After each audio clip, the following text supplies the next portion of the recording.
वीतराग विज्ञानता शिव स्वरूप शिवकार नमहु त्रियोग संहारिके। पंच परमेष्टि भगवान की जय।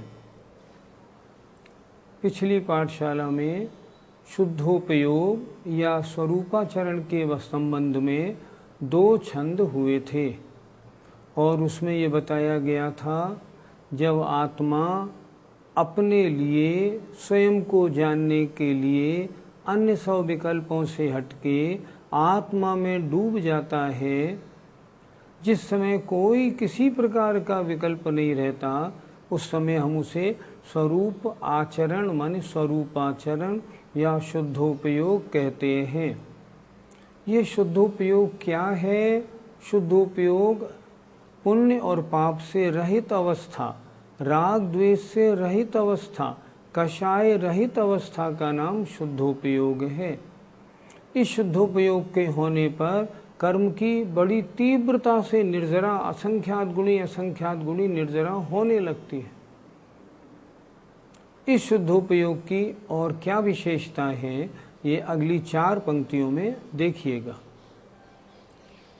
परमाण नयन निक्षेप को न उद्योत अनुभव में दिखे, दृग ज्ञान सुख बलमय सदा नहीं आन भाव जुमो बिखे। में साध्य साधक में अबाधक कर्म अरुत सुफल निते, चित पिंड चंड अखंड सुगुण करंड च्युत पुनिकल निते। उस शुद्धोपयोग या स्वरूपाचरण में कैसी अवस्था, कैसी हालत होती है, कैसा परिणमन होता है, वो बताया जा रहा है। परमाण माने प्रमाण, नए और निक्षेप, इन तीनों का अनुभव में प्रकाश नहीं दिखता। जिस समय आत्मा आत्मा में डूबता है, उस समय प्रमाण वस्तु का संपूर्ण ज्ञान प्रमाण कहलाता है। नए वस्तु के एक अंश का ज्ञान नए कहलाता है। निक्षेप लोक व्यवहार कैसे किया जाए उसे निक्षेप कहते हैं। लेकिन जब आत्मा आत्मा में डूबता है तब ना प्रमाण आता है, ना नए आता है, ना निक्षेप की चर्चा होती है। वहाँ तो उस समय आत्मा सिर्फ आत्मा में डूबा हुआ है, आत्मा आत्मा को जान रहा है और कुछ नहीं। इसलिए वहाँ पर प्रमाण, नए और निक्षेप की कोई चर्चा नहीं होती। अर्थात जहाँ प्रमाण वस्तु का सर्वदेश ज्ञान, नए वस्तु का आंशिक ज्ञान, निक्षेप वस्तु का लोक व्यवहार, इनका आत्मानुभव में उद्योत माने प्रकाश नहीं दिखता। इन तीनों की वहाँ कोई आवश्यकता नहीं, ना ये तीनों वहाँ आते हैं। वहाँ तो आत्मा आत्मा के द्वारा आत्मा को जानने में डूबा हुआ है। और क्या है? दर्शन, ज्ञान, सुख और शक्ति में दर्शन, ज्ञान, सुख और शक्ति वाला सदा हूँ, ऐसा उस समय अनुभव होता है। आन भाव, अन्य भाव जो हैं वो मुझ में नहीं है। अन्य भाव कोई नहीं, मुझ में दर्शन, ज्ञान, सुख और शक्ति 4 भाव हैं। बस फिर देखें, मैं कैसा हूँ? दर्शन, ज्ञान, सुख और बल माने शक्ति मैं हूँ सदा माने स्वभाव से, और मोह माने मुझ में अन्य भाव नहीं है। राग द्वेष आदि परिणाम, काला पीला नीला लाल सफ़ेद, कोई परिणमन मुझ में नहीं है। मैं तो दर्शन, ज्ञान, सुख और शक्ति का भंडार हूँ। मैं साध्य साधक, मैं अपनी आत्मा की साधना कर रहा हूँ और मैं अपने द्वारा साधना कर रहा हूँ। अर्थात साधक कौन? मैं। साध्य कौन? मेरी आत्मा का शुद्ध स्वरूप। अन्य किसी की वहाँ कोई चर्चा नहीं है। मैं ही वहाँ साधना करने वाला हूँ और मैं ही अपने को साध रहा हूँ। मैं कैसा हूँ? अबाधक, समस्त बाधाओं से रहित हूँ। बाधा किनके द्वारा होती है? कर्म और उनके फलों से। अर्थात कर्म और तसु माने उनके फलों से मैं बाधा रहित हूँ। और मैं कैसा हूँ? चित्तपिंड, चेतना का पिंड हूँ। मुझ में अन्य किसी द्रव्य का कुछ भी नहीं है। और कैसा हूँ? चंड, प्रचंड हूँ, ऐश्वर्यशाली हूँ, निर्मल हूँ, महान हूँ। और कैसा हूँ? अखंड, मुझ में कोई भेद टुकड़ा नहीं है।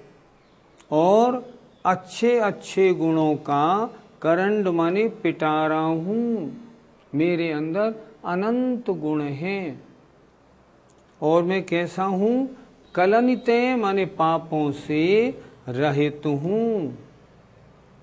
अर्थात जो राग द्वेष आदि बुरी चीज़ें हैं, दुर्भावनाएं हैं, उन सब से रहित मैं तो शुद्ध बुद्ध निरंजन अनंत दर्शन ज्ञान सुख शक्ति का पिंड हूँ। जिस समय आत्मा आत्मा में लीन होता है तो अपने को इस रूप देखता है। उस समय आत्मा में अन्य कोई विचार, कोई परिणाम रंच मात्र प्रवेश नहीं करता। इसे कहते हैं आत्मा में लीन होने की अवस्था, स्वरूप में आचरण की अवस्था या उपयोग की शुद्ध परिणति। फिर देखें एक बार नीचे की पंक्तियां, थोड़े शब्द कड़े कड़े लगते हैं, इसलिए मैं बार बार समझाता हूँ ताकि समझ में आ जाए। मैं कैसा हूँ? मैं ही साधने योग्य हूँ और मैं ही साधना करने वाला हूँ। साध्य जिसकी साधना की जाए, साधक जो साधना करने वाला है। मैं अपने द्वारा, मैं स्वयं ही अपनी साधना कर रहा हूँ। और मैं कैसा हूँ? कर्म और उनके फलों से जो बाधाएं होती हैं उनसे रहित हूँ, अबाध्य हूँ। कर्म और उनके फल कोई बाधा मुझ में नहीं कर सकते। मैं इस समय स्वयं स्वयं में डूबा हूँ। और मैं कैसा हूँ? चैतन्य का पिंड हूँ। मुझ में एक ही गुण है, चेतना। और कैसा हूँ? चंड, निर्मल हूँ, प्रचंड हूँ, ऐश्वर्यशाली हूँ। अखंड, मैं खंड खंड से रहित हूँ, अखंड हूँ। और अच्छे अच्छे गुणों का, अनंत गुणों का पिटारा हूँ। और पापों से मैं रहित हूँ। ऐसा मेरा शुद्ध स्वभाव है। एक बार और देखें, जहाँ वस्तु का सर्वदेश रूप ज्ञान, एक देश रूप ज्ञान या लोक व्यवहार की अपेक्षा जहाँ कोई चर्चा नहीं है। अर्थात जब आत्मा आत्मा में डूबता है तो प्रमाण से आत्मा का स्वरूप, नए से आत्मा का स्वरूप, निक्षेप की अपेक्षा इनका आत्मानुभव में कोई प्रकाश नहीं दिखता है, नहीं दिखता है। मैं कैसा हूँ? सम्यक दर्शन, मैं दर्शन, ज्ञान, सुख और शक्ति रूप हूँ सदा, हमेशा से। और अन्य भाव, इसके अलावा जो अन्य भाव हैं मुझ में नहीं है। मैं तो ज्ञान, दर्शन, सुख और शक्ति का पिंड हूँ। मैं साधक, साधना करने वाला हूँ और मैं ही साध्य हूँ, अपनी ही साधना कर रहा हूँ। मैं कर्म और उनके फलों से बाधा रहित हूँ। राग द्वेष आदि परिणाम मेरी आत्मा में नहीं होते। मैं इन सब से रहित शुद्ध सिद्धों जैसा हूँ। और कैसा हूँ? चैतन्य का पिंड हूँ। पिंड माने एक समूह। चैतन्य का पिंड हूँ। चंड माने निर्मल हूँ। ऐश्वर्यशाली प्रचंड हूँ। खंड खंड से रहित हूँ। अच्छे अच्छे गुणों का पिटारा हूँ और पापों से रहित हूँ।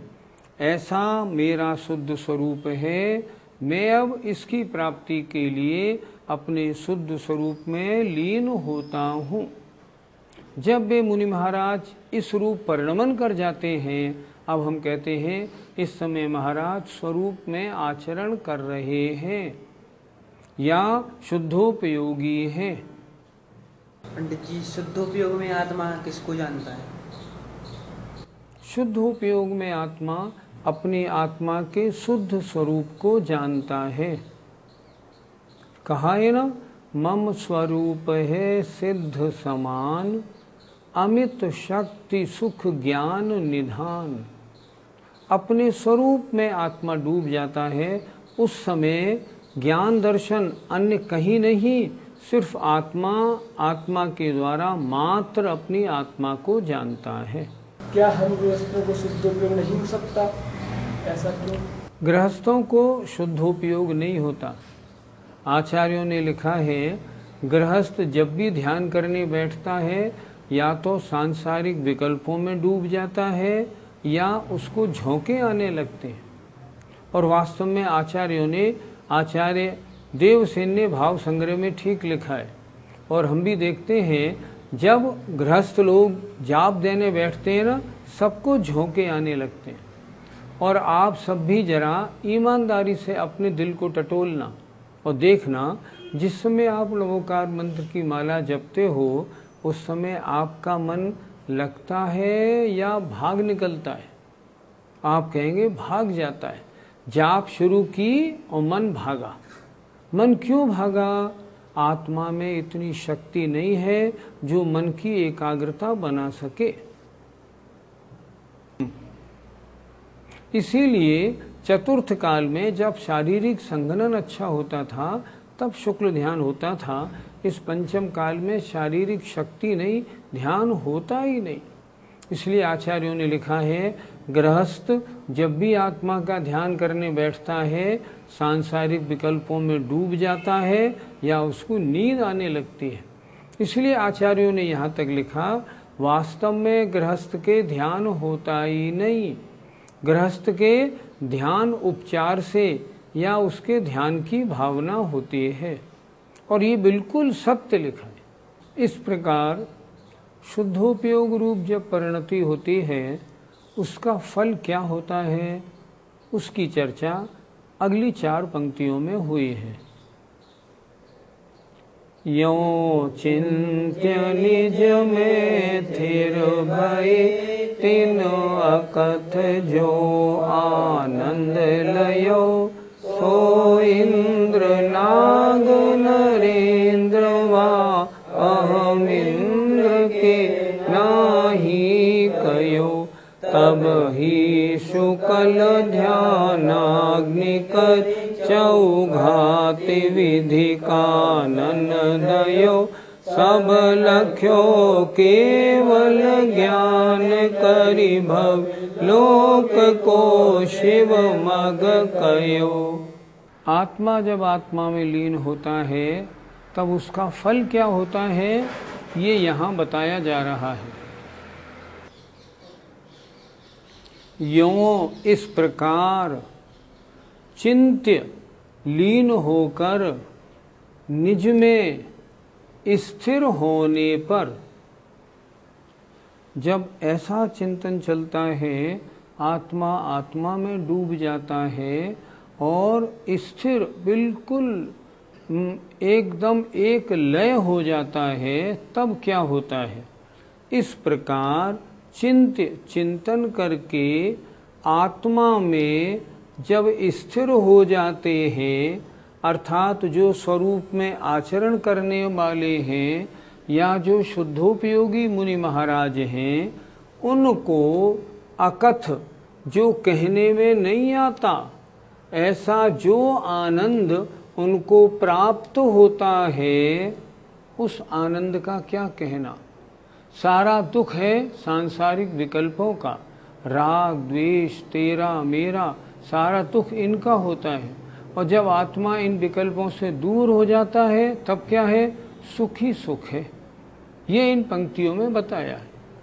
देखें फिर, इस प्रकार चिंत माने ध्यान करके या चिंता करके या चिंतवन करके, निज माने अपनी आत्मा में जो स्थिर हो जाते हैं, आत्मा आत्मा में लीन हो जाता है, तब तिन माने उनको जो कहने में नहीं आता, ऐसा जो आनंद प्राप्त होता है, वैसा आनंद, सो माने वैसा आनंद इंद्र को, नाग माने धरणेन्द्र को, और नरेंद्र माने राजा और चक्रवर्तियों को, तथा अहिमेंद्र 16वें स्वर्ग से ऊपर वाले देवों के भी नहीं कहा गया है। ऐसा आनंद उनको प्राप्त होता है।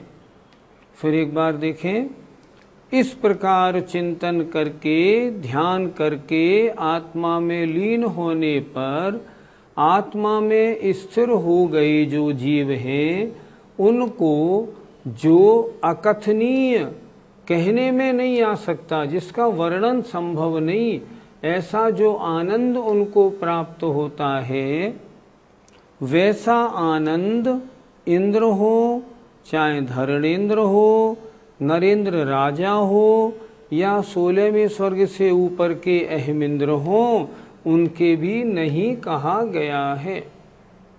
इन सब के जो सुख है वो है इंद्रिय सुख, और शुद्धोपयोगी मुनि महाराज को है अतीन्द्रिय सुख, आत्मिक सुख। दोनों की वैरायटी अलग अलग है। तब क्या होता है, आत्मा आत्मा में डूबी, मुनि महाराज अपने में लीन हुए, शुद्धोपयोग में मुनि महाराज का स्थिरता बन गई। तब क्या होता है, तब ही उसी समय शुक्ल ध्यान रूपी अग्नि के द्वारा, उस शुद्धोपयोग में जब वो आगे बढ़ते हैं तब वे शुक्ल ध्यान में प्रवेश कर जाते हैं। तब ही शुक्ल ध्यान रूपी अग्नि के द्वारा 4 घातिया विधि माने कर्म रूपी, कानन माने जंगल को वो जला डालते हैं। 4 घातिया कर्म, ज्ञानावरणी, दर्शनावरणी, मोहिनी और अंतराय। 4 आगे और ध्यान लगाया, 10वें गुणस्थान के अंत में मोहिनी कर्म नष्ट हुआ, 12वें गुणस्थान के अंत में ज्ञानावरण, दर्शनावरण, अंतराय नष्ट हुआ, और क्या हो गया, अरहंत भगवान बन गए। ये क्या है, अरहंत परवेष्टि की अरहंत अवस्था, ये शुद्धोपयोग का फल है। फिर देखें, तब ही उस समय ही, अर्थात इस तरह आत्मा में लीन होने पर शुक्ल ध्यान रूपी अग्नि के द्वारा 4 घातिया विधि माने कर्म रूपी, कानन माने जंगल को वो जला डालते हैं। 4 घातिया कर्मों को नाश कर देते हैं। ध्यान रूपी अग्नि जब प्रज्वलित होती है तो कर्म यूं ही राख हो जाते हैं, सब आत्मा से अलग हो जाते हैं। और फिर क्या होता है, सब लक्ष्यों केवल ज्ञान करि, अर्थात उन मुनि महाराज को केवल ज्ञान प्रकट हो जाता है, और उसके द्वारा सब लक्ष्यों, संसार के जितने द्रव्य हैं अनंतानंत, उनकी जो अनंतानंत पर्याय हैं, उन सबको एक साथ देखने लगते हैं। ज्ञान गुण अपनी पूर्णता को प्राप्त हो जाता है।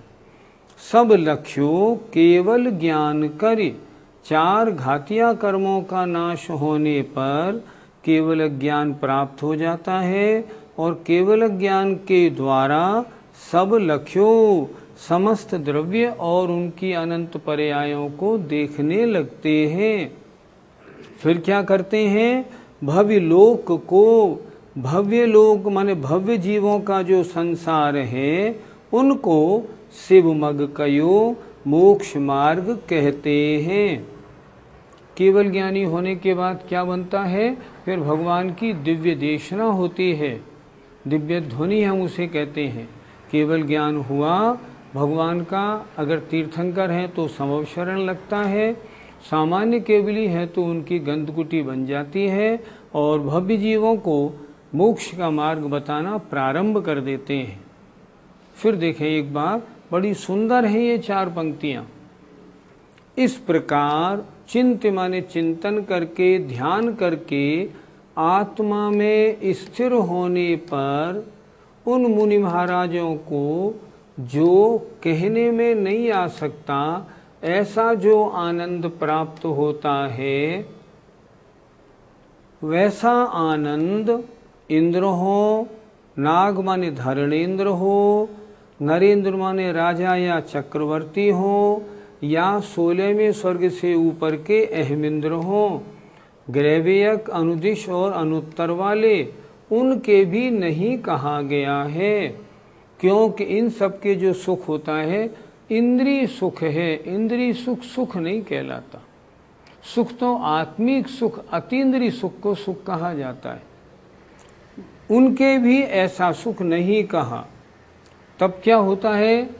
तब ही, उस समय ही जब और शुक्ल ध्यान में टिकते हैं ना, तब ही शुक्ल ध्यान रूपी अग्नि के द्वारा 4 घातिया कर्म रूपी जंगल को जला दिया जाता है। अर्थात अनादिकाल से जो आत्मा के साथ ज्ञानावरण, दर्शनावरण, मोहनी और अंतराय 4 घातिया कर्म लगे थे, चारों के चारों नष्ट हो जाते हैं। पहले मोहनी कर्म नष्ट होता है और बाद में एक साथ ज्ञानावरण, दर्शनावरण, अंतराय कर्म नष्ट हो जाते हैं। ये किसके द्वारा नष्ट होते हैं? शुद्धोपयोग के द्वारा या अपने स्वरूप में आचरण करने से। शुक्ल ध्यान में आते हैं उस समय ये नष्ट होते हैं। तब क्या होता है? 4 घातिया कर्म नष्ट होने पर केवल ज्ञान प्रकट होता है और केवल ज्ञान के द्वारा सब लख्यो, समस्त जितने भी अनंतानंत द्रव्य हैं उन सबको देखने लगते हैं। और फिर भव्य जीव रूपी संसार को मोक्ष मार्ग कहते हैं। अर्थात अपनी दिव्य ध्वनि, अपने उपदेश के द्वारा लोगों को मोक्ष मार्ग बताते हैं। पंडित जी, शुद्ध उपयोग में क्या आनंद प्राप्त होता होगा? शुद्ध उपयोग में जब आत्मा में लीन हो जाता है, सारे विकल्प, राग, द्वेष, सुख, दुख सब दूर हो जाते हैं तो सुख ही सुख होता है। हमें दुख किस बात का है? राग, द्वेष आदि विकल्पों का, तेरा मेरा कषायों का विकल्प है। जब ये समाप्त हो जाती है सारा दुख समाप्त, और दुख की समाप्ति का नाम है सुख। इसलिए दुखों की समाप्ति होने से उन्हें परम सुख हो जाता है। पंडित जी, शुक्ल ध्यान कितने प्रकार का है और कौन कौन से गुण स्थानों में होता है? शुक्ल ध्यान के आचार्यों ने 4 भेद कहे हैं। पृथक्त्व वितर्क, एकत्व वितर्क, सूक्ष्म क्रिया अप्रतिपाति और विपरीत क्रिया निवर्ति। इनके गुणस्थानों आचार्यों ने 2 प्रकार से कहे हैं। आचार्य वीरसेन स्वामी कहते हैं 10वें गुणस्थान तक धर्म ध्यान रहता है। 11 और 12 में दोनों गुणस्थानों में पृथक्त्व वितर्क, एकत्व वितर्क दोनों शुक्ल ध्यान होते हैं। ध्यान से सुनिएगा, 11वें और 12वें गुणस्थान में पृथक्त्व वितर्क और एकत्व वितर्क दोनों शुक्ल ध्यान दोनों गुणस्थानों में होते हैं। 11 में भी दोनों और 12 में भी दोनों। आचार्य वीरसेन स्वामी 13वें गुणस्थान में तीसरा शुक्ल ध्यान सूक्ष्म क्रिया अप्रतिपाति और चौथा शुक्ल ध्यान 14वें गुणस्थान में होता है। ये आचार्य वीरसेन की परंपरा। अन्य आचार्यों के अनुसार धर्म ध्यान 7वें गुणस्थान तक होता है।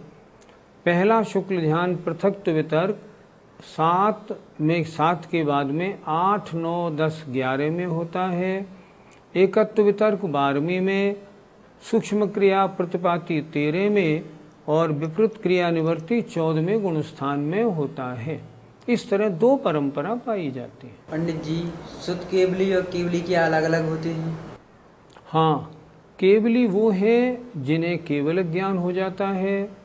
शुद्ध केवली वो है जिन्हें संपूर्ण श्रुत का ज्ञान हो जाता है।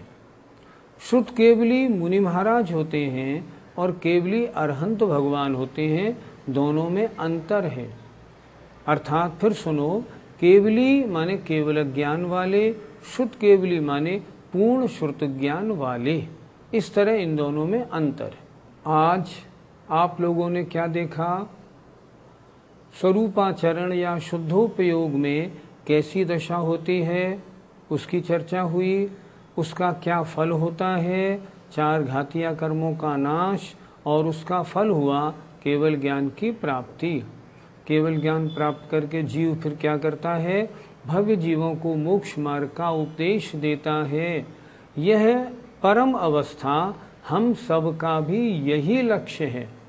हम सब चाहते हैं अरहंत बने और सिद्ध बने, संसार बंधन से छूट जाए, ये राग द्वेष का पछड़ा खत्म हो जाए।